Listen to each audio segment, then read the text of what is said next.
오늘 본문에는 노아 시대에 농업혁명이 있었다 그랬죠? 하나님의 큰 축복을 받은 인류가 이제 먹을 게 많아지니까 기하급수적으로 생육하고 번성하는 과정이 나와 있습니다. 인류가 노아 가족으로부터 번성해서 시족을 이루고 부족을 이루고 나라를 이루어가는 이 과정을 통해서 다음과 같은 교훈을 얻고자 합니다. 첫 번째로, 사람에게 차등을 두거나 사람이 서로 차별하면 안 된다는 사실입니다. 노아에게 아들이 셋이 있었죠? 셈, 첫째 아들, 함, 둘째 아들, 야벳, 막내 아들. 그런데 오늘 본문에 그 순서대로 나옵니까? 그 순서가 뒤바뀌죠? 막내 아들인 야벳이 제일 먼저 나오죠? 그리고 둘째 함, 그 다음에 셈, 마지가 제일 나중에 나와요. 이는 족보에서 장자를 먼저 기술했던 당시의 문서 기술 방식을 고려할 때 아주 특이한 겁니다. 저는 이런 데서 이 성경의 묘미를 느끼죠. 이게 성경 저자의 실수였나? 아닙니다.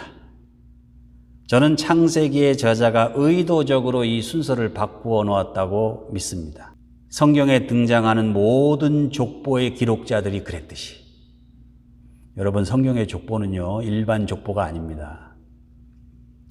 근데 왜 그랬을까? 창세기의 저자는 인류가 번성하여 시족을 이루고 부족이 나라를 세우게 되면 인종주의와 민족주의가 우리 인류를 불행하게 할 것임을 예언적인 그런 능력으로 알았거나 아니면 혹은 이미 그때부터 있었던 그 인종주의, 민족주의로 인해 큰 고통을 입고 있었기 때문에 그것을 경계하기 위해서 의도적으로 저는 그렇게 기록했다고 생각합니다. 본문에서는 강한 민족이나 약한 민족이나 마지 민족이나 막내 민족이나 부자 민족이나 가난한 민족이나 하나님 앞에서는 다 같은 백성이고, 중요한 것은 모든 인종과 민족이 다 하나님께로부터 나왔기 때문에 서로 배려하고 보호하고 공생하고 상생해야 한다는 것을 강조하기 위해서 일부러 형제의 서열을 바꿔놓은 거예요. 뒤죽박죽. 예수님께서 처음 된 자가 나중되고 나중된 자가 처음 된다고 하실 때 천국에서 1등은 꼴등되고 꼴등은 1등 된다는 의미예요? 1등이나 꼴등이나 차별하지 말라는 의미죠. 그런데 인류는 생육하고 번성하는 과정에서 강한 민족이 약한 민족을 종으로 삼고 부자 민족이 가난한 민족을 착취하는 그런 역사를 만들어 왔다는 사실입니다. 우선 인종주의라는 게 있죠. 내가 속한 인종이 제일 1등이에요. 다른 인종은 열등해. 그래서 1등 민족인 1등 인종인 나를 위해서 다른 2등, 3등 인종은 착취하고 희생시켜도 좋다는 게 인종주의입니다. 경우에 따라서는 먹을 게 부족하면 열등한 인종은 죽이 없어도 돼. 아주 위험한 생각이죠. 대표적인 게 나치의 인종차별주의입니다. 독일인, 아리아인 1등, 다른 인종은 열등. 그걸 입증하는데, 그걸 이제 과학적으로 입증해야 되잖아요. 그냥 말로만 하면 안 되니까. 그래서 엉터리 실험을 했는데 어떤 실험을 했냐면은 여러 인종을 다 모아놔요. 독일 내에 있는 여러 인종을 다 모아놓고 산수 시험을 치릅니다. 근데 시험지가 독일어로 돼 있어요. 그러면 독일에 갓 이민 온 사람은 독일어를 못 하잖아요. 누가 좋은 점수를 받아요? 독일에서 태어나고 독일 아리아인들이 제일 좋은 점수를 받지요. 그 결과를 딱 내밀어 놓고 독일인이 이렇게 우수해. 다른 것들은 있으나 마나. 그리고 이 우수한 아리아인의 이 혈통을 계속 보존해야 돼요. 순수하게. 그래야 이 독일이 세계를 선도하고 제패할 수 있다는 거예요. 여기서 끝나도 그나마 다행이었을 텐데 한 걸음 더 나가서 어디까지 나가냐면 정신적으로 육체적으로 장애인은 애를 낳아도 장애인 아니냐. 이 아리아 인종의 순수성을 혈통에 결함이 생기게 하는 그런 장애인들. 그래서 1939년 후반부터는 독일 의사들이 히포크라테스 선서를 한 의사들이 앞장서 가지고 독일 내 병원이나 고아원이나 수용소, 장애자 보호소 이런 데 있는 장애자들을 살해합니다. 죽여요. 물론 법으로. 히틀러가 똑똑합니다. 이걸 다 법으로 해놨어요. 그걸 정당화시키. 그 결과 유대인 600만, 집시 30만, 40만, 그리고 폴란드 소련 점령지에 있던 슬라브족이 이 러시아인하고 이 몽고족하고 혼혈이잖아요. 이 혼혈을 인정하지 않는 거예요. 슬라브인도 엄청 죽였습니다. 인종 청소. 뭐 코소보 사태니 이런 게 사실은 다 거기서 온 거예요. 아직도 계속되고 있습니다. 여러분, 민족주의도 마찬가지예요. 내 민족이 제일이고 내 민족을 위해서라면 다른 민족은 착취하고 죽일 수도 있다. 이 민족주의는 집단의 이 공통점을 추구하기 때문에 하나의 집단을 구성하는 여러 민족의 사람들, 천편일률적인 기준으로 정의하려는 경향이 있어요. 그래서 이 민족주의는 전체주의로 갈 확률이 상당히 높습니다. 그래서 다른 민족들을 억압하고 필요에 따라서, 다 억압하는 것도 아니에요. 필요에 따라서. 대표적인 게 일본을 중심으로 해서 대동아 공영권을 구축해야 된다는 일본 군국주의죠. 그래서 한반도를 비롯해서 만주, 중국, 동남아시아, 일본 민족주의가 그 대표적인 거예요. 그래서 이게 일본 군국주의, 전체주의가 되지요. 그래서 온 인류가 전쟁의 도가니에 휩쓸리게 됩니다. 오늘 본문에 보면 셈, 함, 야벳, 어느 인종이나 어느 민족이나 더 우월하지 않고 더 열등하지도 않다는 사실, 모든 민족은 다 하나님께로부터 나온 하나님의 백성임을 강조하기 위해서 창세기의 저자는 의도적으로 형제 서열을 뒤죽박죽으로 하고 나중에 그들이 흩어져서 살아가는 지역도 뒤죽박죽으로 일부러 만들어 놔요. 그래서 나는 누구의 후손이라고 막 이렇게 우기지 못하게. 어느 인종이나 어느 민족이나 하나님의 백성임을 서로 존중하는 가운데 서로 이해하고 사랑하는 그런 세상을 만들어 가실 수 있는 우리들이 되시기를 주님의 이름으로 축원합니다. 두 번째, 각 사람에게는 각기 언어와 민족과 나라가 있다는 거예요. 인간은 누구나 태어나면서부터 모국어가 있죠. 어떤 종족이든 racial ethnic identity, 민족 정체성이라는 걸 갖고 태어나요. 태어나면서부터 어떤 부족이나 어떤 나라나 속하게 되잖아요. 내가 원하든 원치 않든. 여러분, 내가 한국 사람으로 태어나야지 그러고 태어나신 분 있으세요?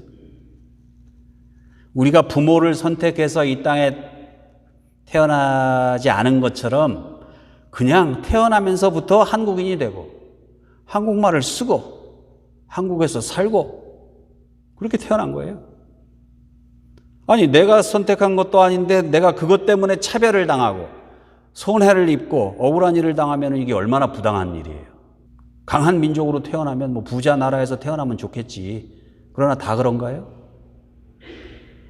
로마나 미국처럼 강대국의 시민으로 태어나 큰 소리치고 망한 나라 떠도는 민족의 일원으로 태어나면서 행복한 인생을 살 권리를 박탈당한다면 이 얼마나 억울하고 슬픈 일입니까? 소말리아 해적단 집단에서 그 부족에서 태어난 아이는 소말리아 해적이 되는 거예요. 근데 테러리스트라고 잡아다가 죽이면 어떻게 해요? 근데 오늘 본문에 보면 주목할 만한 사실이 있습니다. 노아의 축복을 받은 야벳, 그리고 셈 후손보다 노아의 저주를 받은 가나안 후손들이 오히려 더 강한 나라, 강대국들을 건설했다는 사실이에요. 그래서 함의 아들 구스가 세운 나라가 구스, 이디오피아, 지금으로 따지면. 아들 이름이, 사람 이름이 나라 이름이 돼버린 거죠. 뭐 옛날에는 그랬으니까. 미스라임, 이게 고대 이집트 왕국을 미스라임이라고 합니다. 미스라임 왕국. 스바, 이건 다소 논란은 있습니다만 아라비아 문명이에요. 바벨, 고대 바빌론 수도를 가리키는 단어지요. 그 함의 후손에서 구스의 아들이 니므롯 아닙니까? 니므롯. 역사적으로 보면 최초의 전제 군주를 가리키는 단어다. 이렇게 보고 있죠. 왜냐하면 이제 동서고금을 막론하고 사냥은 전쟁을 위한 훈련이었거든요. 그래서 뛰어난 사냥꾼이라는 의미는 싸움 잘하는 사람이라는 뜻이에요. 그러니까 전쟁을 잘하는 거예요. 전쟁을 잘하면 이웃 부족을 점령하고 영토를 확장하고 큰 나라를 세워서 왕이 될 수 있죠. 그런데 이상해요. 노아의 저주를 받았는데 그 함의 후손들이 강대국들을 만든다 이거예요. 다른 나라를 침략하고 다 함의 후손에서 나옵니다. 예언하고 다르잖아요. 노아의 축복과 저주하고 다르잖아요. 결과가. 아프리카 문명, 이집트 문명, 아람 문명, 바빌론 문명이 다 가나안으로부터 나왔다고요. 함. 이걸 어떻게 설명할 것인가? 군사력을 가지고 다른 약소 민족을 침략하고 억압하고 착취하는 건 아무리 대제국을 건설한다 해도 그건 하나님의 축복이 아니라는 말이에요. 그건 오히려 저주라는 얘기입니다. 저주. 성경의 저자는 의도적으로 노아의 저주를 받은 함의 후손 가운데 강력한 군사력을 가지고 제국을 세워 번성했다는 걸 강조한 거예요. 그리고 하나님의 뜻은 결코 그런 강대국을 건설하는 데 있지 않다는 거. 그 사실을 분명히 한 거예요. 그래서 칼로 흥한 민족은 칼로 망한다는 게 성경의 가르침 아닙니까? 예수 그리스도의 가르침 아닙니까? 이미 말씀드렸다시피 족보를 아무리 연구를 해도 오늘 본문을 야벳과 함과 셈의 계보를 오늘 본문의 저자는 명확하게 구분짓지 않아요. 애매하게 기록합니다. 애매하게. 다 섞어놓고. 예를 들어서 아라비아 반도에 야벳의 후손도 있고 함의 후손도 있고 셈의 후손도 있어요. 아라비아 반도에 사는 민족이 어느 한 민족이 아니에요. 다 함과 셈과 야벳의 민족들이 다 섞여 산다고요. 혹시 여러분들 가운데는 아니 우리 한국인은 그래도 단일 민족 아닌가? 여러분 천만의 말씀입니다. 여러분 한국인 중에도 천신설화에 기반을 둔 북방계가 있고 난생설화에 기반을 둔 남방계가 있어요. 이걸 유전적으로 지금 다 알아낼 수 있습니다. 유전자 지도를 통해서. 몽고, 중국, 동남아시아, 인도, 아라비아 혈통의 유전자까지 여러분 다 갖고 있어요. 제가 보장합니다, 그걸. 그리고 그 퍼센테이지가 다 달라요. 저를 포함해서 우리 가운데 한국인 혈통이 한 10%밖에 없는 사람도 여기 많습니다. 유전자 검사를 하면. 그리고 혹시 한국인 혈통을 한 40% 가지고 내가 순수한 한국인이다 이렇게 주장하시는 분이 있다고 칩시다. 미국 땅에서 미국인으로 살아가고 있잖아요. 여러분 인종주의, 민족주의는 허구입니다. 과학적으로, 정치적으로 지배자가 자기의 힘을 키우기 위해서 자기 특정 그룹을 단결시키기 위해서 만들어낸 이념이에요.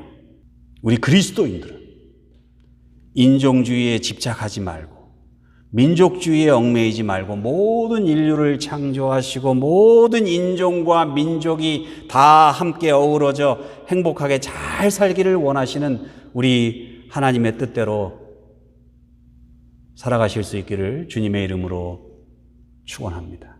마지막으로 세 번째, 모든 사람은 결국 한 뿌리에서 나온 한 형제요 자매라는 사실입니다. 인종과 민족에 대한 성경적 견해를 한마디로 얘기하면 그건 사해 동포입니다. 온 인류와 민족과 인종이 한 동포예요. 다 형제예요. 국가, 민족, 인종 이런 걸 다 초월해서 모든 사람이 자유롭고 평등하게 살아갈 수 있도록 서로 돕고 노력해야 한다는 이 사상. 인종, 국적, 문화, 언어, 빈부, 성별, 계급 이런 장벽을 넘어서 모든 인간은 다 한 동포요, 한 가족이라는 박의 사상입니다. 기원전 6세기에 이 소크라테스가 사회 동포 사상을 처음 주창했죠. 그렇게 알려져 있죠. 근데 이제 거기서 노예는 제외했어요. 노예는 빼고 우린 다 한 형제. 근데 노예는 안 돼. 이게 소크라테스의 사회 동포 사상. 그런대로 평가할 만합니다. 기원전 6세기. 한반도에서 고조선이 건국할 때 건국 이념이 뭐였죠? 홍익인간. 널리 인간을 이롭게 한다는 거죠. 인종을 초월해서 거기 만주, 거기 말갈, 흉노, 이런 모든 족속, 한족 다 합쳐서 참 위대한 거예요. 그 사상. 우리는 안중근 의사, 김구 선생 이런 분들을 민족주의자라고 규정하고 있는데 그건 틀린 겁니다. 그들은 사회동포주의자였죠. 안중근 의사가 옥중에서 완성하려고 했던 책이 있어요. 일제가 하도 그냥 서둘러서 사형을 집행하는 바람에 완성하지 못했죠. 일부가 남아있지만은 동방평화론. 그 주제가 뭐냐면 세계 모든 민족은 모두 하나님의 자녀이기 때문에, 천주의 자녀이기 때문에 다 자유롭고 평등하게 한 가족처럼 행복하게 살아야 한다는 게 이 사회동포 사상이에요. 여러분, 안중근 의사 집안이 대대로 3대, 4대까지 다 독실한 천주교 집안입니다. 그 한 동네 살았던 황해도, 한 동네 살았던 김구 선생도 다 천주교 집안이에요. 근데 이제 젊은 혈기에 동학도가 되죠. 여러분, 동학의 핵심이 만민평등입니다. 사회동포주의예요. 그거를 조선 사회에 구체적으로 구현하겠다는 게 동학운동이고, 동시대에 함흥에 그런 분이 계셨죠? 성서를 가르쳐서 온 인류가 다 함께 행복하게 살자. 김기호신 선생. 일본에도 그런 분들이 있었어요. 일본의 제국주의자들만 있는 게 아닙니다. 일본 기독교에도 가가와 도요 있고, 우찌무라 간조, 이분들이 사회 동포 사상이에요. 그래서 일본은 이러다가 망한다. 그래서 군국주의 철폐를 주장합니다. 일본에서. 그러나 누가 뭐라 해도 인류 역사상 가장 포괄적인 사회 동포 사상의 뿌리가 어디에 있죠? 바로 예수 그리스도십니다. 2000년 전에 이미 이방인, 여성, 세리, 창녀, 그를 대하신 예수님을 보세요. 그분께 계급이 있습니까? 인종이 있습니까? 민족이 있습니까? 사도 바울은 사도행전 17장 26절 27절에서 이렇게 말씀합니다. 인류의 모든 족속을 한 혈통으로 만드사 온 땅에 거하게 하시고 저희의 연대를 정하시며 거주의 경계를 한하셨으니 이는 사람으로 하나님을 혹 더듬어 찾아 발견케 하려 함이로되 우리 각 사람에게서 하나님은 멀리 떠나 있지 아니하도다. 온 인류가 한 혈통, 하나님의 백성이라는 거예요. 그러니 다른 민족을 차별하거나 억압하거나 침략하거나 죽이면 안 된다는 거예요. 왜요? 그렇게 하면 하나님의 뜻을 거역하는 거니까. 하나님의 주권을, 인류를 만드신, 창조하신 하나님의 창조 주권을 침해하는 거예요. 역적입니다. 하나님 나라의 기준으로 보면. 하나님의 뜻은 모든 사람들이 서로 인종과 문화와 언어와 전통과 풍습과 종교를 존중하는 거예요. 각 인종과 민족들이 살아가는 방식, 각 인종과 민족들이 생각하는 방식, 심지어 하나님을 믿고 섬기는 방식까지도 서로 이해하고 배려해야 돼요. 왜냐하면 하나님께서는 그렇게 거주의 한계를 정하시고 인류를 그렇게 만들어 놓으셨기 때문에 그 다양성을 통해서 하나님께서 영광을 받으시고, 그런데 역사적으로 보면 이념이 다르다고 죽이고, 심지어는 문화가 다르다고 죽이고, 야만인이라고 하고, 한 종교를 믿는 교인들끼리도 서로 죽이고, 종교개혁 후에 몇백 년에 걸쳐서 서로 죽였습니다. 구교와 신교도들이 서로를. 아랍권에도 그렇고 수니파, 시아파. 그러나 하나님은 민족과 언어가 달라도, 문화와 전통이 달라도, 심지어는 종교와 교파가 달라도 사람은 다 하나님이 만드신 피조물이요, 이 우주 만물을 주고도 이 한 인간의 생명과는 맞바꾸지 않을 정도로 귀한 존재이기 때문에, 그래서 우리는 서로 존중하고 사랑하고 행복하게 공존 공영해야 한다는 게 이게 하나님의 뜻입니다. 사람에게 차등을 두거나 차별하면 안 됩니다.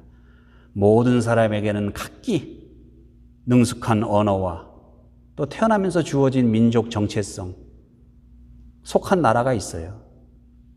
그러나 모든 사람은 다 하나님께로부터 나온 한 형제요, 자매입니다. 이러한 하나님의 뜻에 따라 인종적, 민족적 특성 때문에 차별받지 않고 모든 사람이 다 함께 행복하게 살아갈 수 있는 이 세상을 만들어 가시는 우리 알라메다 장로교회가 되시기를 우리 주님의 이름으로 축원합니다.